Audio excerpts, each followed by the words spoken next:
welcome to Casual Corner. Normally I would have been doing this at my actual venue after the tournament, but we didn't have time the previous Saturday that we did go out for a tournament with this, as we were waiting on a ride to basically take us home, so we didn't have to spend 2 hours on the bus to get home from our venue. So now I'm doing it in my house instead. This past tournament that I went to, it was month 2 of our Days of Future Past storyline event.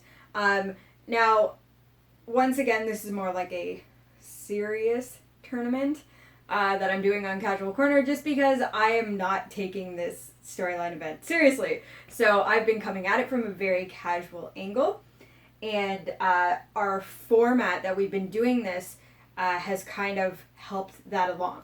So the first month that we did, I didn't end up doing a report for you guys, but the first month that we did it, we had to bring a 300-point modern team from home, no equipment, no ID cards, nothing but characters. And then we were to pick a booster and make a 300-point team where at least 100 points had to be from the booster. Now, going into that one, I was told that our venue didn't have any X-Men boosters, so I had made myself a Gotham City theme team, which I was actually still able to keep that themes team going in, but then realized that of the 20 people that showed up, like 7 people bought X-Men boosters that I was told wasn't going to be there. So I got slaughtered by X-Men teams pretty much the whole day. Similar thing kind of happened for this tournament, where we had to bring a 300-point modern team, no equipment, no ID cards, nothing but characters, nothing bigger than a peanut base, into the tournament, and then we were to buy 6 gravity feed little mini boosters, and then make a 400-point team. So I had gone in being like, both me and Jason were like, okay, well, you know what gravity feed we didn't get a lot of, or actually we got none of, was the Thor Ragnarok. I'm like, okay, so I went in and I got myself an Asgardian team, thinking that I'd just throw some Thor Ragnarok on there. We got to the store, there was no Thor Ragnarok. There was also no Thor Dark World, because we were just kind of getting rid of gravity feed boosters. So the gravity feed boosters didn't need to be modern age, it was just whatever you wanted to buy. So I ended up picking up 6 undead instead. So I added those to my team. So my team ended up being Valkyrie from Avengers Defenders War, the one riding Aragorn. Oh my gosh, what else did I have on my team? Thordis from What If, and an Asgardian warrior. And those were part of the characters that I brought with me. And then I added in, from my undead stuff, the zombie Abraham Lincoln and the Dr. Frankenstein. And I think that was my team. I may have been missing a character, but I think that's all that was there for my 400 points. So I lost my theme bonus, and it took me a while. Actually, at first I thought I had to make a 300-point team, and I'm like, I have no idea how to do this, because my original 300 points that I brought with me also had Enchantress. And then I figured I would just play around with Thor stuff, but because Thordis was 105 points, I couldn't get her to, I couldn't make the 300-point team the way I wanted to. And then they were like, oh, by the way, it's a 400-point tournament. I'm like, okay, now I can do what I wanted to do. So I managed to make that pretty much, I think it was exactly 400 points. But so, my team was basically not what I was expecting to be playing. So I'm like, all right, well, let's go into this even more casual than we were intending to be. So my first round was up against one of our regulars, Aubrey, and he ended up having problems with gravity feed as well, because he had brought in the Ninja Turtles Unplugged starter set, which actually, if you basically put everything in that starter set, it's all the turtles in there. They're only 200 points. So he had to make 200 points up somehow with his gravity feeds, as well as the pogs that come in the set. So now there was a little bit of confusion there, because he was told that there were no unplugs. So he's like, oh, okay, I guess I'll just grab another turtle set. But then when he got there, the box for Ninja Turtles Unplugged was there. And he's like, oh, okay, well, they do have Unplugged. So he grabbed a bunch of the boosters from that, paid for it, sat down, went to open it, and realized that they were actually Shredder's return boosters that someone had just put into the Unplugged box. So basically ended up buying what he didn't realize what he was buying, kind of thing. So he ended up doing all of the starter set turtles, a whole bunch of the Pogs from it, and then threw in a he had the Nicktoons Leonardo, I believe, and a Casey Jones, and I think that's what he added in from his boosters. So we had a really big theme team.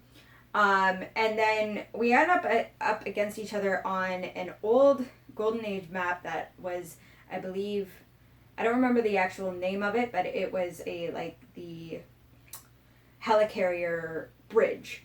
So we moved forward. There's a lot of blocking in the middle of this map. So I ended up moving forward, and he came forward and started blowing up walls to basically get to my team. Now, at one point, he had based me with Mudman, and I wasn't thinking about the fact that Mudman has traded plasticity. So I went to make a movement, like a sidestep with Valkyrie, so that I could do her ramming charge ability. And he was like, oh, do you automatically break away? And I'm like, no, not when I do my sidestep. And or when I was doing that move. And then without even thinking about what I was doing, I was like, oh, okay, I'll just take that back, roll the breakaway. And then, so I rolled the breakaway and failed, and tokened my Valkyrie, and then realized, the next turn, that Valkyrie's ram ability, which she was actually lined up, on the perfect diagonal to hit, 4 of his characters, has ignore characters, which would have ignored the plasticity. So I basically kind of screwed myself over on that without even thinking about it, and I realized, 2 turns later, and I was like, oh, no. So because I had made that that error, I ended up getting tied down by this ridiculous Mudman.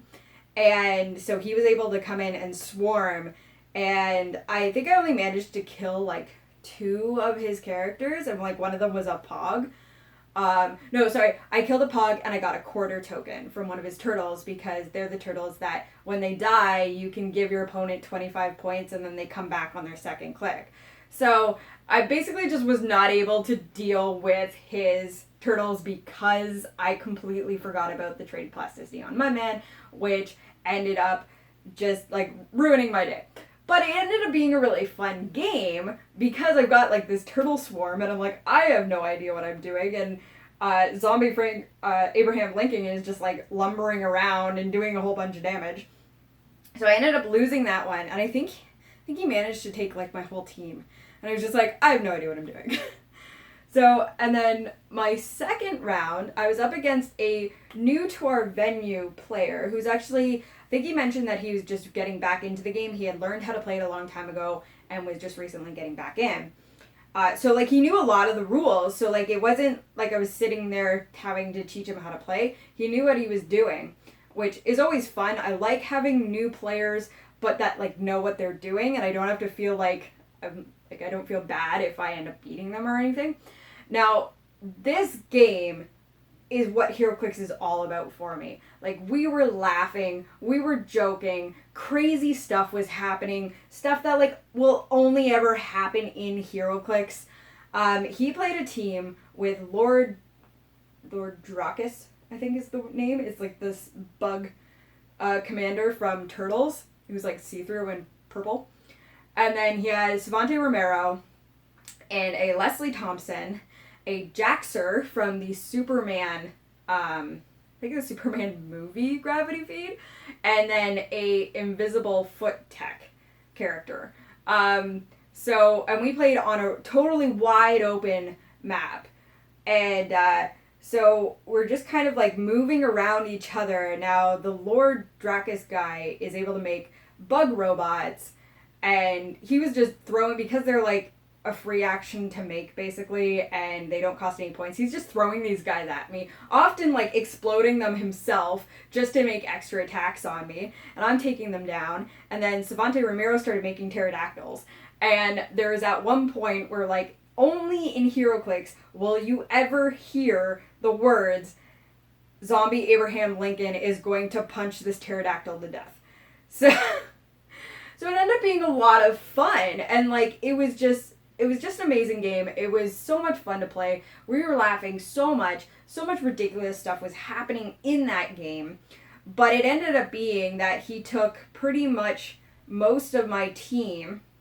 I think he wasn't able to take down the Zombie Abraham Lincoln by the time we got to time, but he took down most of my team, and all I had actually ended up scoring or getting off on his end was I didn't even get the foot tech guy. I was just killing bystanders. Just bystanders that were 0 points. I ended up team with 0 points, and I'm like, I don't care. That was one of the funnest games I've played in so long. Okay, so that brought me into the final round, being 0-2. So I went up against another brand new player. I do believe his name is Andrew. He came with Anthony, and he was kind of like subdued and quiet, and I wasn't sure if it was because he was a new player or it was a new venue, or if like that's what he's like, or if he was just having a bad day. Jason mentioned that his first 2 games weren't very good. But I mean, if he was in the last round with me, we're both 0-2, so that can add to it. But either way, he was playing the Maestro Super Rare that brings in equipment, but we couldn't for that particular tournament. And then the Adam Warlock from Infinity War. And then his gravity feed characters were Starfire and an Amazon from the Wonder Woman gravity feed set. So we were back onto the Helicarrier Bridge, and we ended up, I basically moved forward with my Asgardians and then moved the other way with my monsters, and that's kind of what I was doing all of my previous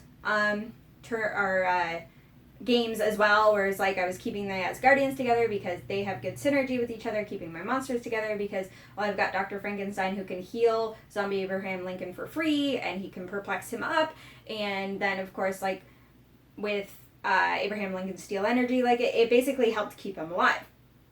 So when I had done that, he had moved forward like really far with his Adam Warlock and ended up basing my Valkyrie. So I was like, okay, well, I have opponent in my face. Let's go after him. And then with his Maestro coming around towards my Zombie Abraham Lincoln. So in one turn, between Valkyrie's ramming ability and the Asgardian warrior being able to charge, and then like the charge from Thordis, I basically took that one turn and took out Adam Warlock. And it's like, great, cool, I took out a big threat, awesome. Except for the fact that when Adam Warlock dies, he hands down his Infinity Stone, which meant that all of a sudden, Maestro now has Steel Energy. And that's not a character you want to have Steel Energy on. So without even really thinking about what kind of threat that Maestro now was, I used my Asgardians to come out and take out Starfire and the Amazon. So we had... but they got a little beat up while we were doing that. And then Zombie Abraham Lincoln was going after Maestro, and then realized that all of a sudden he's a lot bigger threat than I was originally thinking that he was, and I needed to regroup. So I tried to get my my Asgardians to come back around, and we were now in like the middle of the map, and they were a little bit hurt. The warrior died. I had Valkyrie about halfway through her dial. I had Thordis kind of top dial, and then I had Zombie Abraham Lincoln there. And so I started trying to do as much damage as I could to the Maestro, but he's got Invincible, and my guys at that point aren't doing a whole lot of damage. So in like a single charge flurry Steel Energy attack, he was basically back at top dial, and I'm like, okay, I'm in a really, really bad spot here. So I kind of just tried to throw as much at him as I could even possibly make, because like my perplex wasn't going, like once zombie Abraham Lincoln dies, my perplex isn't doing anything, and then Valkyrie was dead, and then Thordis was dead, and zombie Abraham Lincoln's dead, and all of a sudden Dr. Frankenstein is looking down a top dial maestro and is ready to just run. Because at that point there's nothing he can do. He can perplex up himself a little bit, but even that 1 damage going to a 2 can't get through the invincible. So he just kind of started to run. But then, even then, we've got, between his sidestep and his 6 movement, he's not getting too far. So about 2 more rounds, Maestro finally catches up with him, and then a good flurry, and he's dead. So that was the end of the game. But it went really well. It was still a fun game to play, and it was one of those kind of moments where you have to analyze your threats. Because I was like, oh, I have an Adam Warlock in my face, let's take him out. Like, there's no reason not to engage with him. And then without even realizing it, that suddenly made Maestro a much bigger threat. So that meant that I finished that tournament at 0-3, which is fine because, like I said, I was going into that with more a casual look at it. And I also, between the booster mix-up, meant I wasn't playing the team I thought I was going to be playing. So that puts it for the whole storyline event so far, between the first month and the second month now. I am now 1-5 because I only won 1 game in my first month because, again, I wasn't anticipating what was going to be available, because otherwise I would have had a full X-Men team to go in if I had known that they had X-Men boosters, but I was actually very specifically told there weren't going to be any. So, but I mean, I'm there for the fun of it. I'm not trying to compete hard in this storyline event anyways. And I mean, on the flip side, Jason won the first month, and then he judged the second month, so we still have the prize bounty ID cards. So it doesn't really matter for me whether I'm just going out and having fun and playing Heroclix. So that's it for this tournament report. Now, we are trying to get Casual Corner out to you guys more often. They aren't always going to be tournament reports because I'm not always going to be able to get out to tournaments. My daughter here is homesick and she's laughing in the background. But also, we're going to look at maybe some more character analysis, more kind of maybe dream characters, take a character that I wish was in Heroclix, create a dial sort of thing. And also, one of the things that we do want to start doing with the channel as well is get back to filming regular games for you guys. And we're going to work Casual Corner into that by building the teams and talking about them on Casual Corner and then actually playing them out as a game as well. So hopefully we can get back to getting Casual Corner out to you guys every week, or at least a lot more frequently, because we do also have Dial It Up coming up. We have a few more episodes left to do of that. So hopefully you guys have enjoyed this, and we will see you guys next time.